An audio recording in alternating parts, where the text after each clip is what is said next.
So I actually saw like Houdini Hive worldwide was pretty recently when I recorded this, and there was actually quite an interesting talk by Kyle Sorry, and it was using PDG to sort of automate generation of a whole bunch of different planks and stuff. So it was actually super interesting to watch this. So if you want to know more from like PDG stuff, I really recommend you watch this. So he had a whole bunch of different wood that he needed to visualize, and he used super cool PDG techniques to essentially automate this entire process. So it was really cool, very inspirational to watch. So anyway, so you can do super cool stuff with PDG. I mainly use it for wedging, but watching this really makes me want to use it for more stuff. But I will just be using it for wedging for this thing. So what wedging is essentially what you can do is you can say, okay, I want to create, for example, 10 wedges. And then these wedges will have, you can assign each wedge to an attribute. And then you can sort of generate 10 random variations of something, or you can you can say 10 incremental versions. So you could have like the amplitude of a noise. You could say wedge 1 will be 0 amplitude, wedge 1, so wedge 0 will be 0 amplitude, wedge 1 will be 0.1 amplitude, etc., etc., etc. Or you can randomize these values, and then you can essentially crank this whole thing up. You can say, I want to create 1,000 different rocks.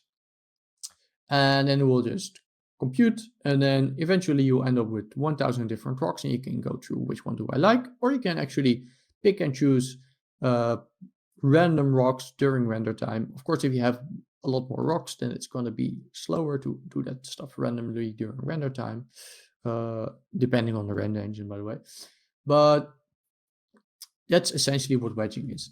So what I want to do is I'm going to go into my rock. Let's maybe call this thing actually rock. So this is our values. Let's open our topnet in here, and then let's look at what things do we want to maybe change in our rock to be able to generate our random things. So let's go on our wedge and let's add a wedge attribute by clicking. All right. So I mean, platonic like this is fine, so we don't need to change that. The image is fine. We could, I guess, change smooth, but I'm gonna leave that for now because I don't like the super angular rock. All right, so this is something we want to change. The scale, so the way it elongates. Okay, so I guess call it scale. And let's put a minimum value of 0.8. So that would be, so it's squashed in rock. And maybe a maximum value of, let's check, yeah, maybe 1.6 will be nice. 1.6. And we want to randomly sample this. And then if we type add scale in here, so hopefully this will work because it's an existing thing. All right, so you can see now it turns flat because we haven't cooked this wedge yet. But if we select this and press Shift V or go to right click on it and then go to dirty and cook this node so you can see the hotkeys, then it will generate one wedge because we only have one wedge. Click it. You see now generated a random value of 1.05. So we can also say is, let's say 12 different ones, Shift V on it. Now see we have 12 different variations of it. So it randomly picks a variation. If we turn off random samples, what it will essentially do is first one will be 0.8. You can see it slowly increases. So it depends on what you want to do. I'm just going to do random samples. So other stuff that we want to change. Probably want to change the element size and the height. So let's go E size, random samples. Let's say element size between 1 and 3. Just going to try it out. Say, oh, and let's also do the height before we do this. Height. And doing this in PDG, the wedging is just super user-friendly. There used to be another way to do wedging, but it wasn't really user-friendly and you would hardly use it. But this is super user-friendly, and it's super useful to automate this stuff. You can also use it to automate wedges of simulations. I should be doing that more, but I generally just do like variation and I tweak it myself, which is kind of pointless, but I don't know. I should wedge my simulations more, I guess. I kind of like just playing around with that stuff myself. And then sometimes I do wedges overnight, but not all the time. Anyway, let's go from 1 to 3. Oh no, not from 1 to 3 because we're doing the height. Let's go from 0.3 to, let's say 1. Let's say this at height. So you can just reference these with at right now, and then e size. So now if we cook this, see we get random variations with. So now all of our transformations will be random, and our height and size will be random. Perfect. Okay, then we do the VDB from polygons. Then we're going to have these volume VOP here. So let's also change these things. So what do we want to change? We want to change frequency, and we want to change probably amplitude. Let's also do offset. All right. So let's say freak. Let's do 0.5 to 2. Let's do amp, and let's do offset. Just going to use all of these as floats because I don't necessarily care for, I want these to be the same values because I don't want it to be stretched out. So amp will be between, let's say 0.5 and 2. Offset will be between, between 1 and 1000. I mean, it doesn't really matter that much. Right, so let's, with frequency, do add freak in each of the components. That offset will be add offset in each of the components. That, and add amp will be add amp. I guess we could also do the roughness while we're at it. If we're doing this anyway. So roughness. That between like 0 and 1. I guess I don't want to be super rough. I guess I don't really like the way that looks. So let's do between 0 and 0.6. That roughness. Okay, let's generate some rocks. Let's go to the output. Cool, right? So now we have some very weird. Okay, so this looks a little bit weird. So this probably has.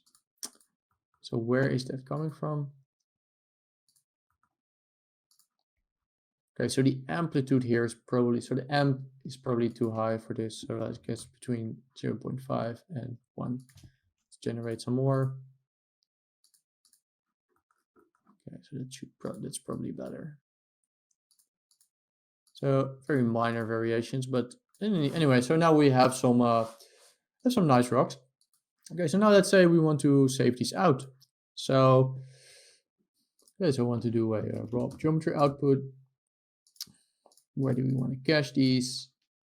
Well, I mean, they're going to be assets, right? So we're going to probably select the publish preset.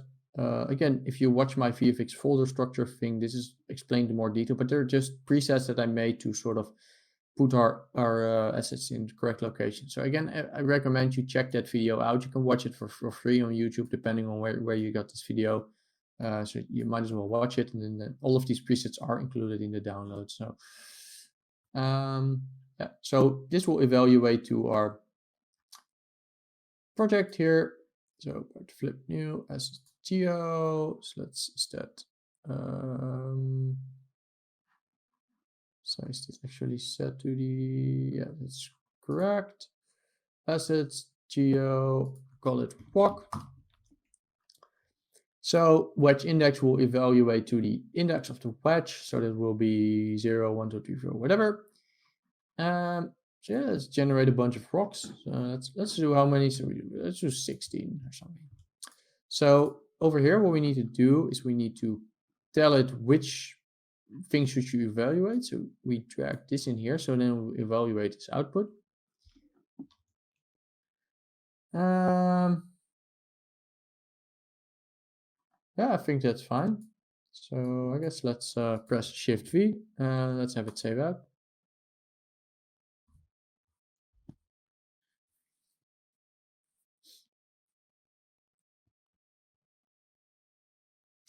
It usually takes a little bit because it needs to PDGable startup Houdini instances in the background. And that will depend on how your Houdini is configured, like how long that takes.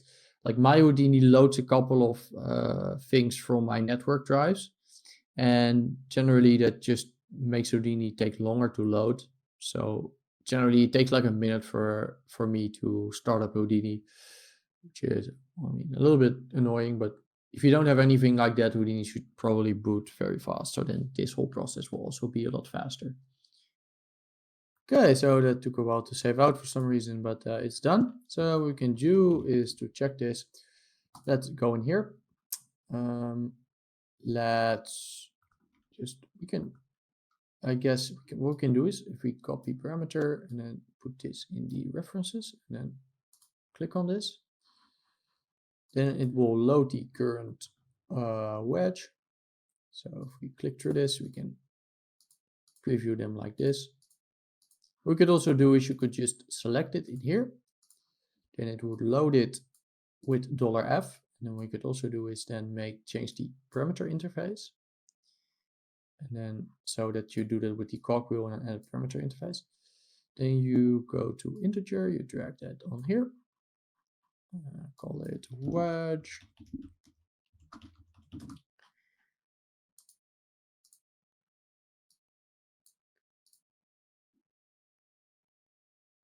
And then let's copy parameter. Let's not put $F. Paste the wedge. And we have a slider that we can check out these rocks that we like. Right, so those will be the wedges. All right, so with our rocks generated, let's scatter them across our environment.